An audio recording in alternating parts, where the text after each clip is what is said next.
की झाडं तोडणे हे त्या शेतकऱ्यांना त्याचं एक सोल्युशन वाटत आहे. म्हणजे झाडं तोडले त्याच्यानंतर आपण दुसरं पीक शेतामध्ये चालू केलं म्हणजे आपण शेतीत सक्सेस होऊ अशी शेतकऱ्याची मानसिकता झालेली आहे. तरी मला त्या सर्व संत्रा उत्पादक शेतकऱ्यांना सांगायचं आहे की झाडं तोडणं हे त्या गोष्टीवर सोल्युशन नसून आपण कुठंतरी नियोजनात कमी पडून राहिलो आहे हे जर आपण शोधण्याचा प्रयत्न केला तर नक्कीच जे आपण 10-5 वर्ष आधी जे संत्र्यामध्ये प्रगत होतो ते यानंतर किंवा आजसुद्धा आपण होऊ शकतो. काय झालेलं आहे की शेती ही पारंपरिक चाललेली आहे. म्हणजे गेली 15 वर्ष आधी जे संत्र्यामध्ये आपण व्यवस्थापन करत होतो ते आजसुद्धा तेच कंटिन्यू चाललेलं आहे. म्हणजे 10-5 वर्ष आधी जे फवारणी आपण संत्र्यामध्ये घेत होतो तेच आजही घेऊन राहिलेलो आहे. तर यामुळं काय झालं आहे की शेती हे निसर्गावर डिपेंड झालेली आहे. वातावरण बदललं की रोगाचा किडीचा प्रादुर्भाव मोठ्या प्रमाणात वाढत चाललेला आहे आणि हे सगळं वाढत असताना शेतकऱ्यांचा खर्च हा दरवर्षी वाढत असून उत्पन्नामध्ये कमीत कमी 60 ते 65% त्यांना घट येऊन राहिलेली आहे.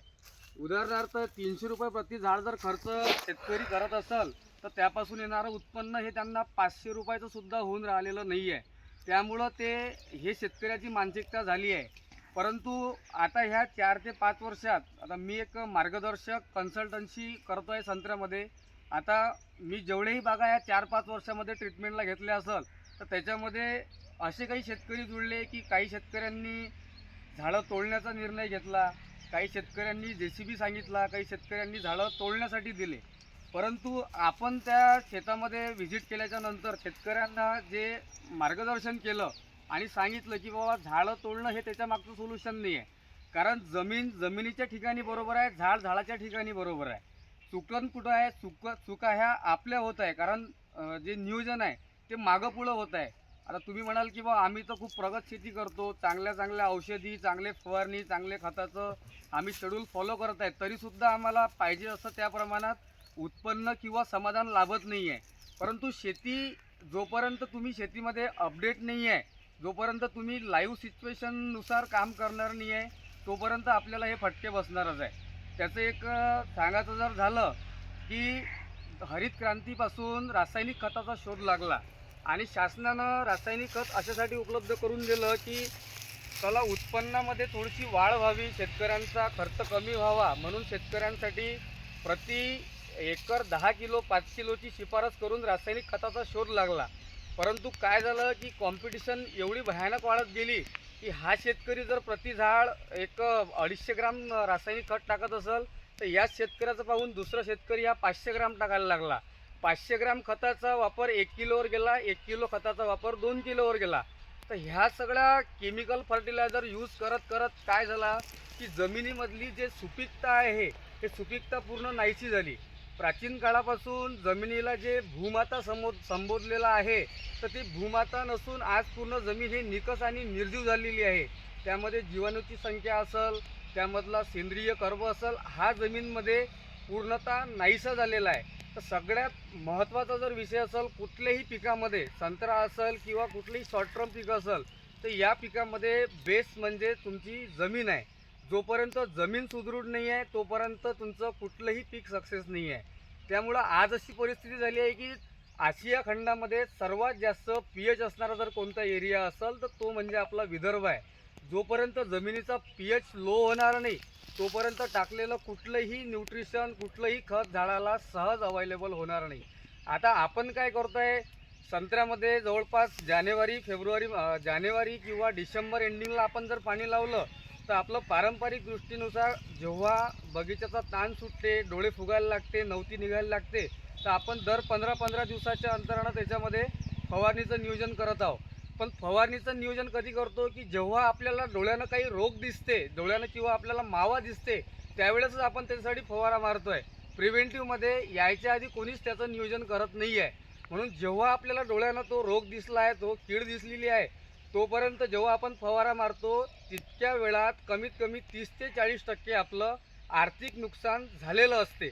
मग आपण त्याच छोट्या छोट्या नियोजनासाठी कितीही महागड्या फवारणी मारल्या तर त्याचं पाहिजे त्या प्रमाणात तुमचं समाधान किंवा त्याचे रिझल्ट तुम्हाला मिळत नाही. सांगण्यात तात्पर्य एकच आहे की जो प्लॅटफॉर्म घेऊन ज्या पद्धतीनं आता एखाद्या शेतकऱ्यानं 1000 झाडं लावले असतील तर त्या खूप मोठ्या आशेनं लावल्या आहे की शॉर्ट टर्म पिकामध्ये, लहान पिकामध्ये इतके पैसे त्याला वाचत नाही, खूप मेहनत करावी लागते, म्हणून त्यांना भविष्याच्या दृष्टीने त्या शेतकऱ्यांनी संत्र्याची लागवड केलेली आहे. आता मिनिमम 1000 झाडाचं जर आपण क्षेत्रफळ पाहिलं तर 1000 झाडांमधून कमीत कमी 20 लाख 25 लाख रुपयाची अपेक्षा प्रत्येकी ओव्हरऑल शेतकऱ्याला आहे की तेवढं उत्पन्न त्यामागून व्हायलाच पाहिजे. पण परिस्थिती अशी बिकट झालेली आहे की 1000 झाडांमधून त्यांना कमीत कमी 5 लाख 4 लाख रुपयाचे उत्पन्न होत नाही आहे. तरी मला सर्वांना एकच सांगायचं आहे की नियोजनात्मक शेती. आता नियोजन म्हणजे काय? नियोजन म्हणजे पाण्याचं असेल, खताचं असेल, रोगाचं असेल, किडीचं असेल, या प्रत्येक गोष्टी अनुकरण करून जर केल्या तर निश्चितच तुम्हाला त्याचा फायदा होते आणि 100% तुम्हाला त्याचे रिझल्ट भेटून तुम्हीसुद्धा एक बाकीच्या शेतकऱ्यांसाठी आदर्श होता. मग राहिला विषय क्लायमेटचा, निसर्गाचा विषय आहे किंवा बऱ्याच जणांचा समज येते. आता अकोट त्यानंतर आम्ही वरुड एरियामध्ये जातो, बरेच शेतकरी सांगते की पहिल्यासारखा निसर्ग नाही राहिला, निसर्ग कोपला, पाण्याचा समतोल नाही राहिला. तरी मला त्यांना सांगायचं आहे की निसर्ग हा समतोल आहे आणि सर्वांसाठी सारखा आहे. योगेश ठाकरेच्या बगीचात जर पाणी पडत असेल तर चांदूर बाजारमध्ये पडायला पाहिजे, चांदूरमध्ये पडत असेल तर इकडे आजूबाजूच्या गावातही पडायला पाहिजे. मग एवढा एरिया असूनही हा बगीचा सक्सेस असेल किंवा अदर कोणता बगीचा गावामधला सक्सेस असेल तर इथं निसर्गाचा काही दुष्परिणाम नाही आहे. कुठंतरी मिसमॅनेजमेंट आपलं होत आहे की आपण त्याला बळी पडत आहोत, म्हणून ते नुकसान होत आहे. आता पारंपरिक शेतीवर का वारंवार बोलत आहे की आजही शेती सल्लेनं चालली आहे आणि आशेवर आहे. कास्तकाराला आशाच आहे की या मार्गदर्शकांना चांगलं नाही होईल तर या दुकानदारामुळं चांगलं होईल, या दुकानदारामुळं नाही होईल तर दुसऱ्या दुकानदारामुळं होईल. प्रत्येकजण हा व्यवसाय करण्यासाठी बसलेला आहे आणि आपापल्या पद्धतीनं प्रत्येकाजवळ सोल्युशन आहे. आजही शेतकरी 40-41 डिग्री टेम्परेचरमध्ये फवारणी शेतकरी करत आहे. उदाहरणार्थ आता कसं आहे, या झाडाची बॅरेक कॅपॅसिटी जर 500 संत्र टिकून ठेवण्याची असेल तर ते झाड 500च फळं टिकवणार आहे. आता इथ्यात काही आपल्याला गळण दिसते आहे, परंतु ही गळण काही किडीची किंवा बॅक्टेरियलची, रोगाची नसून ही नॅचरली गळण आहे आणि नॅचरली सोबतच झाडाच्या कॅपॅसिटीपेक्षा जास्त माल त्या झाडामध्ये आहे, त्यामुळं ते फळगळ होत आहे. परंतु तुम्ही जर एखाद्याचा उपयोग, एखाद्याचं मत घेतलं, एखाद्याची सल्ला जर घेतली तर प्रत्येकजण तुम्हाला सल्ला द्यायला तयार आहे की कोणी म्हणते तुम्ही हे वापरा, कोणी म्हणते ते वापरा, परंतु एवढा खर्च अथोनात करूनही त्या गळांवर नियंत्रण ठेवल्या जात नाही. त्याच्या मागचं कारण असं आहे की जे गोष्ट नॅचरल आहे, जी गोष्ट पूर्ण गॉड आहे, ती तुम्ही त्याला क्रॉस करून तिला थांबवू शकत नाही. म्हणून कसं आहे, शेती करत असताना आपली मेहनत, आता कसं झालं, पहिली जी मेहनत होती तर आता एवढी मेहनत करायचंही या संत्रा शेतीमध्ये काम राहिलेलं नाही आहे. आज तर परिस्थिती अशी आहे की या जमीनमध्ये एक तर तज्ज्ञांची संत्र्यामध्ये शिफारसच नाही आहे की या जमीनमध्ये लागवड करावी. कारण संत्र्यासाठी सगळ्यात क्वालिटीची आणि प्युरिटीची जर जमीन असेल तर ते म्हणजे मोरंडेल आणि गोटाळ, जी 100% पाण्याचा निचरा करते, ज्यामध्ये ज्या गोट्यांमध्ये न्यूट्रिएंट साठा जास्त राहते त्या जमीनमध्ये शिफारस केली आहे. परंतु याच्यामध्ये आपण त्या लोकांपेक्षाही सक्सेस का ठरत आहे की आपलं जे चाललेलं जे नियोजन आहे, पाण्याचं असेल, किडी रोगाचं असेल, त्याच्यामुळं आपल्याला याच्यामध्ये सक्सेस भेटून राहिलेला आहे. आजही अशी परिस्थिती आहे की जे अतिशय काळीची भारीची जमीन असेल तिथं 6-6, 7-7 पाणी आजही शेतकरी देत आहे. म्हणजे झाड सुकायला लागलं, जमीन सुकायला लागली की असा समज आहे कास्तकाराचा की जमीन पाण्यावर आलेली आहे. नेमकं आपल्याला पाणी कोणाला द्यायचं आहे याचा कोणी अभ्यासच करून राहिलेला नाही आहे. आता या बगीच्याचं जर पाणी कमीत कमी 10-15 दिवस झाले असेल तर वरून 2-2, 1-1 इंच जमीन पूर्ण सोकलेली आहे आणि जमिनीला भेगा पडलेल्या आहे. पण इव्हन याला अजूनही 1 महिना कधी पाणी तुम्ही दिलं नाही तर झाडाला किंवा फळाला 1%ही तुमचं नुकसान होत नाही.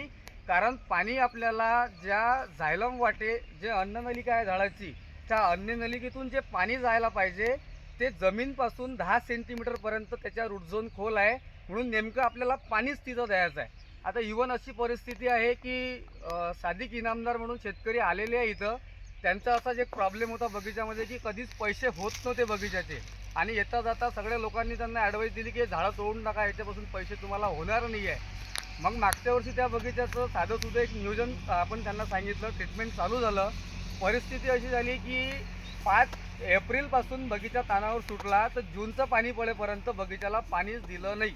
सगळ्या लोकांनी त्यांना मॅटात काढलं किंवा असं कसं, एवढी मोठी ऊन तपून राहिली, 45 डिग्रीपर्यंत टेम्परेचर चाललं, आणि तुम्ही एप्रिल महिन्यापासूनच बगीचा बंद केला. त्यांना एक आत्मविश्वासानं कॉन्फिडंटनं सांगितलं की तुम्ही सगळ्या गोष्टी फॉलो केलेल्या आहे, फक्त तुम्हाला जर सक्सेस पाहिजे तर तुम्ही या बगीच्यामध्ये एकच नियोजन करा की तुम्हाला एप्रिलच्या 10 किंवा 15 तारखेपासून या बगीच्याला पाणी द्यायचं नाही आहे. आणि खरोखर त्या शेतकऱ्याची मेहनत त्यांनी त्या गोष्टीचा फॉलोअप केला आणि ओव्हरऑल चर्चा होती जे या 5 वर्षामध्ये जेवढा पावसाळा कधी झाला नसेल तो या मागच्या वर्षी झाला. आणि ओव्हरऑल चर्चा चालली होती की बगीचाला धार लागली, गळण चालू झाली, कोणाची गळण कंट्रोल नव्हती होत. त्या शेतकऱ्याच्या बगीच्यामध्ये दाखवण्यासाठी सुद्धा संत्र नव्हतं, अशी परिस्थिती त्याची होती. एकच व्यापारी, एकच बैठक, एका याच्यामध्ये त्या बगीच्याचा सौदा झाला. आणि जेव्हा त्यांनी लावला तेव्हापासून पैसे घेतले ते त्यांनी मागच्या वर्षी पैसे घेतले. आता याच्या मागं काही खूप मोठं रॉकेट सायन्स नव्हतं. आपल्यापेक्षा मोठे मोठे तज्ज्ञ मार्केटमध्ये आहे, डॉक्टर ऑफ फिलॉसॉफी झालेले आहे, परंतु मॅनेजमेंट लाईव्ह किंवा प्रॉपर नसल्यामुळं पाहिजे त्या प्रमाणात त्यांना आउटपुट भेटलं नाही. फक्त एक पाण्याचं नियोजन होतं, आपण त्यांना सांगितलं, किडीचं रोगाचं टाईम टू टाईम केलं. ह्या सगळ्या गोष्टी केल्यामुळं त्यांना प्रत्यक्षात त्या गोष्टीचे अनुभव आले की संत्र्या झाडाला एवढं कॉन्फिडंटली का सांगतोय की आम्ही गेली, विपुल भाऊ असेल, मी असेल, 9 वर्षापासून आम्ही त्या शेतीमध्ये प्रॅक्टिकली अनुभव आमचा त्याच्यामध्ये, थेरी आम्ही पूर्ण पॅक करून ठेवलेली आहे. कारण टेक्निकल आता शेतीमध्ये काहीच राहिलेलं नाही आहे. Practice make a man perfect. तुमची प्रॅक्टिस कशी आहे त्याच्यावर सगळ्या गोष्टी काही डिपेंड आहे. त्याच्यामुळं काय झालं की लाईव्ह ज्या व्हिजिटा बगीच्यामध्ये झाल्या, ज्या ऑब्झर्वेशननुसार आपण तिथं सांगण्यात आलं, तर त्याच्यामुळं हा सगळा फायदा झाला. दुसरा विषय असा आहे की प्रत्येक शेतकऱ्याचा आंतरमशागत उदीम या गोष्टीवर खूप मोठा भर आहे. पण हा विषय तुमच्या संत्रा शेतीला 1% लागू नाही आहे. कारण आता आपण याच्यात गोटा लावून साधा वखर जरी मारला, साधं रोटावेटर जरी मारलं तर 4 बोटं 6 बोटं सहज खोल जाते. आणि संत्र्या झाडाच्या ज्या मदर रूट्स आहे, तंतुमुळं आहे, ह्या जमीनपासून 6 इंच 8 इंच आणि 10 इंचच खोलवर गेलेले आहे.